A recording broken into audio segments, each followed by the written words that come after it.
Hi, friends. How are we today? So, I welcome you to a very interesting session, which is also very important, and that is a part of grammar active and passive voice. So, today we are going to do active voice. Now, what do you mean by active voice? We all know that sentence consists of three things: subject, verb, and object. So, the active voice is when a sentence is an active voice when the subject performs the action. The subject performs the action. So, what is going to be the structure? The structure is going to be subject plus verb plus object, meaning the doer is there, the verb means the work is there, and object means what? That upon what the work is being done, that is also there. So, let's move forward. Example, Ram writes a letter. So, what do we have here? We have Ram, who is the subject, writes, which is a verb, and letter is the object. So here Ram is doing the action, and therefore Ram is doing the action. So Ram is what? The subject. The subject is placed at the initial part of the sentence. So it means what? An active voice. Now, identification trick. Now, what happens is many times, you get a question in the examination कि ये active voice है कि passive voice है. So I just give you a quick tip.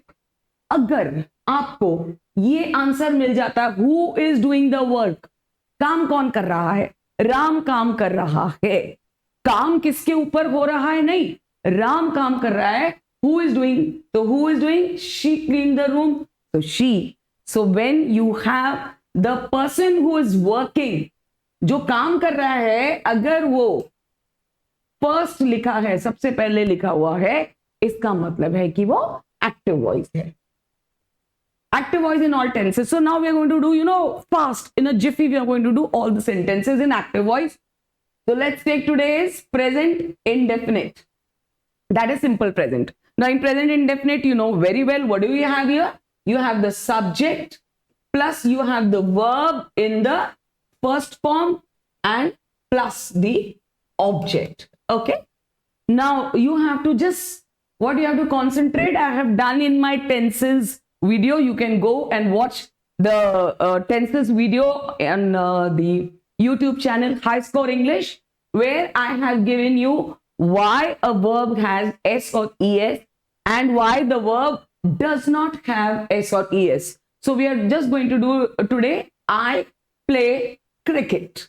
Okay, so I is what? I is the subject here, play is the verb here, and cricket is the object. So this is what? An active voice in a simple present tense. Let's move forward. We have the present continuous. We know very well.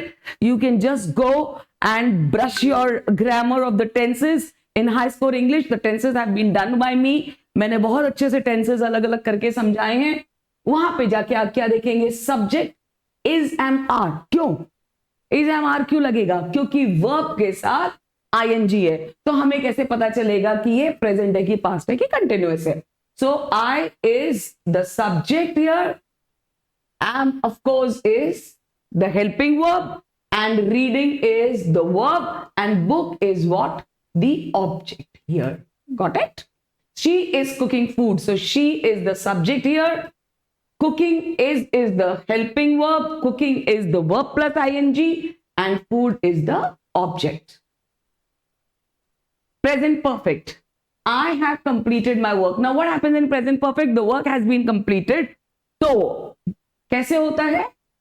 इसमें subject plus has या have आएगा. Has या have, ठीक है? और verb किस में आएगा? Verb will be in the third form. Her perfect में verb third form में आएगा. Present, past या future के हिसाब से आपको जो हेल्पिंग वर्ब है वो आपको चेंज करना पड़ेगा. तो आई यहां पे हो गया सब्जेक्ट, हैव यहां पे हो गया perfect. Completed is the verb in the third form and my work is the object here. Got it? She has written a letter, so she is the subject, has यहां पे helping verb है, written यहां पे verb third form में है और letter is the object. Present perfect continuous. अब इसके अंदर क्या स्ट्रक्चर होता है? सब्जेक्ट होएगा, राइट? अब उसने बोला परफेक्ट, तो इसका मतलब हैज या हैव तो आएगा ही सही. आएगा ही सही क्योंकि परफेक्ट है, और परफेक्ट के पास साथ वैसे क्या आता है, verb in the third form, लेकिन हमारे पास कंटिन्यूअस भी है, तो हम क्या करेंगे, verb in the third form की जगह हम बी टाइप ऑफ वर्ब लगाएंगे, यानी बीन। तो और उसके साथ कंटिन्यूस है तो वर्ब प्लस आईएनजी। तो इसके अंदर स्ट्रक्चर कैसा रहेगा, आई हो गया हमारा यहाँ पे सब्जेक्ट, हैव बीन, हैव या हैव कैसे लगाते हैं आप टेंसेस वाले वीडियो में जाके जरूर देखिएगा। बीन हर किसी के साथ लगेगा, perfect continuous, past perfect, present perfect continuous, past perfect continuous, कोई भी परफेक्ट कंटिन्यूस है बीन जरूर लगेगा, जो कि हमें दिखाता है कि ये परफेक्ट है। कंटिन्यूस है तो study plus ING, that's verb plus ING, and for 2 hours is actually, ये हमारे को समय बताया है कि काम कब शुरू हो गया और अभी भी चल रहा है, that is present perfect continuous. तो ये सब्जेक्ट है, हमारे पास हैव आ गया है, बीन आ गया है, been is for perfect, studying आ गया है, that is verb plus ING for 2 hours, यानी ये ऑब्जेक्ट हो गया। Okay, so this is active voice. Now past indefinite में हम सिंपल पास्ट में कैसे करते हैं, हम करते हैं सब्जेक्ट और वर्ब किस फॉर्म में होता है, वर्ब होता है हमारा सेकंड फॉर्म में। तो यहां पे हमारे को सब्जेक्ट मिल रहा है, हाँ भाई हमारे को तो सब्जेक्ट मिल रहा है, हमें डूअर मिल रहा है, हमें कर्ता मिल रहा है। फिनिश्ड, ये क्या हो गया, वर्ब जो कि सेकंड फॉर्म में है, ठीक है। और क्या फिनिश किया है, माय फूड, माय होमवर्क, तो ये क्या हो गया, ऑब्जेक्ट। तो यहां पे who is doing the work, I am doing the work, तो ये क्या हो गया, एक्टिव वॉइस। बहुत इजी है, she bought a new dress, तो शी क्या हो गया यहाँ पे, डूअर, सब्जेक्ट, बॉट क्या हो गया, verb which is in the second form, और न्यू ड्रेस क्या हो गया, ये हो गया ऑब्जेक्ट। तो ये कौन सी वॉइस हो गई, एक्टिव वॉइस। तो एक्टिव वॉइस में हमें क्या याद रखना है, हमें ये याद रखना है who is doing the work. Answer मिल जाएगा कि ये व्यक्ति कार्य कर रहा है, वो हमारा एक्टिव वॉइस है। पास्ट कंटिन्यूस बहुत इजी है, सब्जेक्ट आएगा, राइट, वॉज या वर्क, जो कि हमारे प्रेजेंट में इज, एम, आर आ रहा था, तो ये पास्ट कंटिन्यूस में वॉज और वर्क हो जाएगा। आप हाई स्कोर पे जाके टेंसेस वाला वीडियो जरूर वॉच करिएगा, आपको बहुत क्लैरिटी हो जाएगी कि पास्ट में कंटिन्यूस में क्या लगता है, और वर्ब किस में आएगा, आईएनजी में, क्योंकि वर्ब जो है वो कंटिन्यूस है। तो अब यहां पे let's take this sentence, they हो गया सब्जेक्ट, दे यानी वे, then verb, okay, so verb is the helping verb, waiting is continuous, that is verb plus ING, और बस हो गया हमारा ऑब्जेक्ट। तो भाई ये कौन सी वॉइस है, ये है active voice. Past perfect, subject obviously, क्योंकि ये एक्टिव वॉइस है तो सब्जेक्ट फर्स्ट आएगा, उसके बाद सब में आएगा हैड, सब में हैड ही लगेगा, इसमें हैज या हैव जैसा प्रॉब्लम नहीं है। और वर्ब कौन से फॉर्म में होगा, परफेक्ट है तो वर्ब थर्ड फॉर्म में, तो शी हो गया यहां पे हमारा सब्जेक्ट, हैड हो गया हमारा यहाँ पे पास्ट, और चूंकि परफेक्ट है तो वर्ब जो है वो थर्ड फॉर्म में है, ठीक है। एंड बिफोर आई अराइव्ड, तो आई हो गया यहां पे ऑब्जेक्ट। तो कौन कर रहा है, कौन चला गया, शी चला गया, तो ये कौन सी वॉइस हो गई, active voice. Let's move forward, past perfect continuous. Past perfect continuous में सब्जेक्ट, ये आ गया आई, सब्जेक्ट, हैड प्लस बीन, देखिए हैड तो हमें बताता है ये पास्ट है, बीन बताता है ये परफेक्ट है, हैड बीन, मैंने आपको पहले भी बोला अभी थोड़ी देर पहले ही कि जब भी हम परफेक्ट करते हैं तो परफेक्ट कंटिन्यूस करते हैं तो बीन जरूर आना चाहिए, वो हमारे को दर्शाता है कि ये परफेक्ट है। और प्रिपेयरिंग, वर्ब प्लस आईएनजी, ठीक है, तो ये हो गया कंटिन्यूस, ओके। और किसके लिए प्रिपेयर कर रहे हैं, एग्जाम्स के लिए, तो एग्जाम क्या हो गया हमारा ऑब्जेक्ट। तो कौन प्रिपेयर कर रहा है, मैं प्रिपेयर कर रही हूं एग्जाम के लिए, तो ये क्या हो गया, ये हो गया हमारा active voice, okay. So future, future indefinite simple future, subject obviously, active voice है, सब्जेक्ट होगा ही सही। अब हम यहां पे विल लगाएंगे जो कि हमें ये दर्शाएगा कि ये फ्यूचर टेंस है, because it's going to be the base verb, और we can say verb one. अब वर्ब वन किस में लगता है, प्रेजेंट टेंस में भी लगता है, तो हमें कैसे डिफरेंशिएट करना है, वेदर इट इज प्रेजेंट और future, we will differentiate with another helping verb, that is will. So I will help you, I क्या हो गया यहाँ पे, सब्जेक्ट, विल क्या हो गया यहाँ पे, फ्यूचर। हेल्प क्या हो गया यहाँ पे, हेल्प हो गया हमारा base verb, verb in the first form. और यू क्या हो गया, ऑब्जेक्ट। तो हमारे को सब्जेक्ट मिल रहा है, वर्ब मिल रहा है, ऑब्जेक्ट मिल रहा है, तो ये कौन सी वॉइस हो गई, एक्टिव वॉइस हो गई।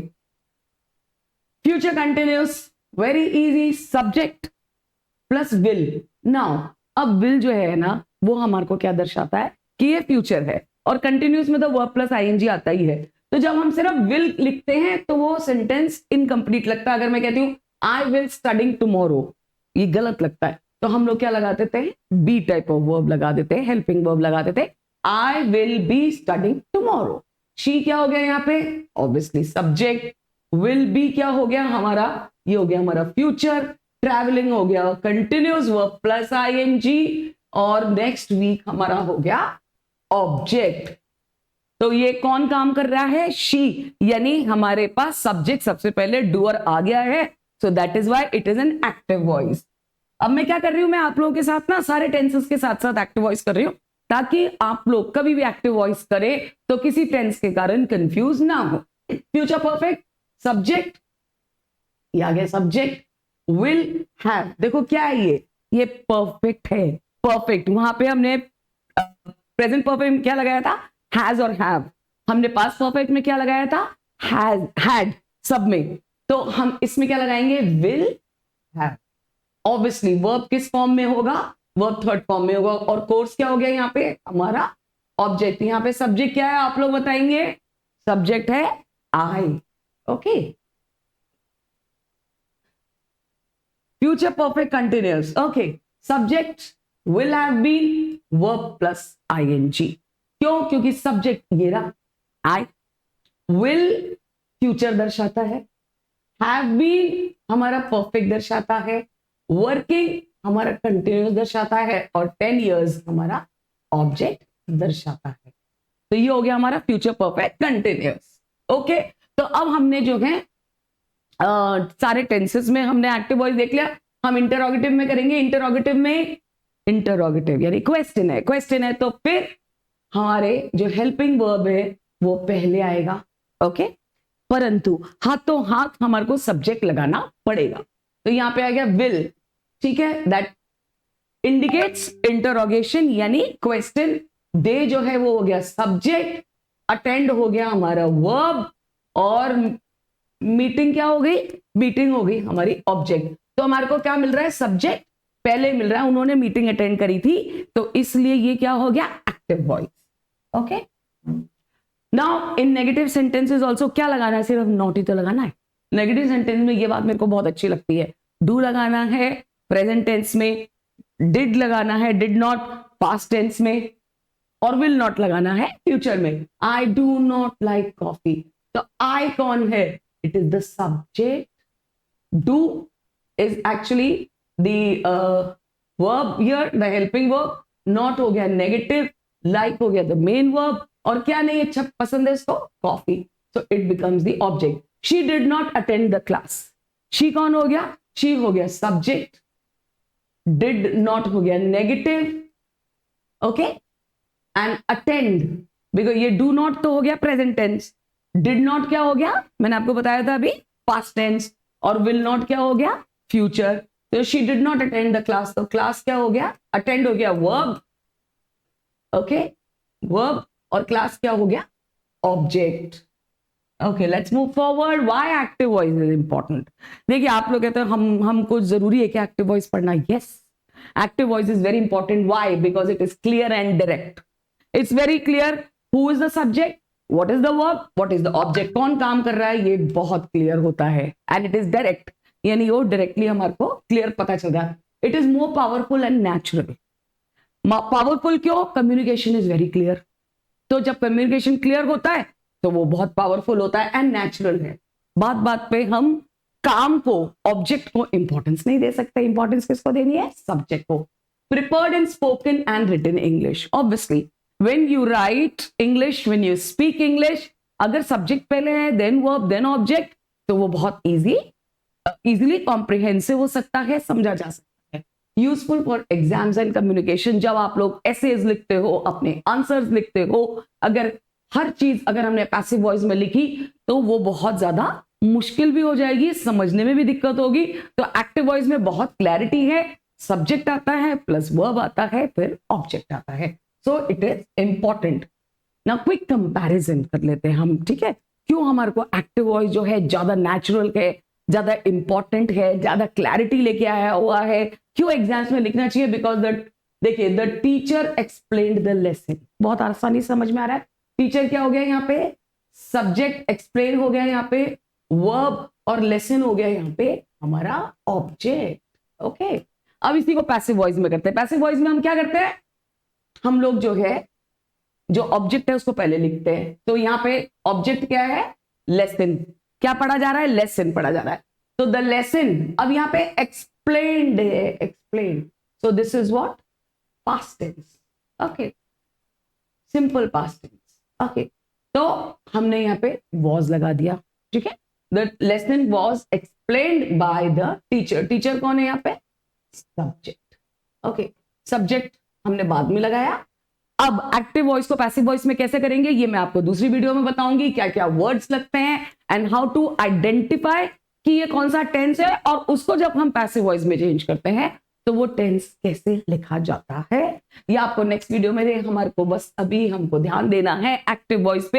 Active voice is stronger and clearer. So guys, जब भी आप अपने एसेस लिखो, अपने आंसर्स लिखो, आप पूरी तरह से कोशिश करो कि आपका जो सेंटेंसेस हो वो किस में हो? एक्टिव वॉइस में हो, because active voice is clearer, it is easy to comprehend and it is very natural and the people will understand whatever your thoughts are very easily. So I hope you have understood. Now this is Sapna Butler signing off from High Score English. I think you are clear now by the active voice, and have a good day. Thank you.